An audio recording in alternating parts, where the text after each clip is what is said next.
আর আজকে জুমার দিন আমারে 2 রাকাত জুমার নামাজ পড়ার সুযোগ দে। ও নবীর উম্মতেরা, নবীর আশিকেরা, হুসাইনের আশিকেরা গো, এই 2 রাকাত নামাজ জুমার নামাজ ছাইরো না, আমার নবীর শাফায়াত নসিব হবে না। রক্তে লাল হইয়া যদি হুসাইন 2 রাকাত জুমার নামাজ পড়তে পারে গো, আজকাল থেকে কথা দিতে হবে জীবনে কোনোদিন জুমার নামাজ ছাড়তে পারবা না।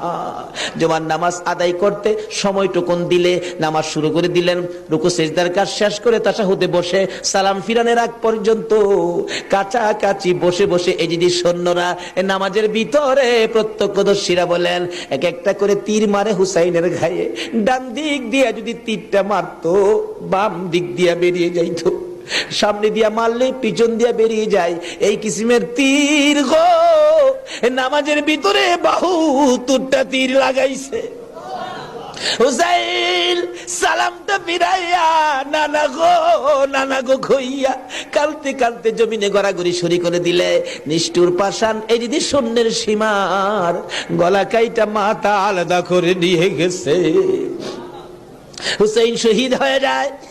ওদিকে দিয়ে ডাকতেছে মুহররমের 10 তারিখ সন্ধ্যা যখন হয়ে গেল, উম্মে সালমা বলেন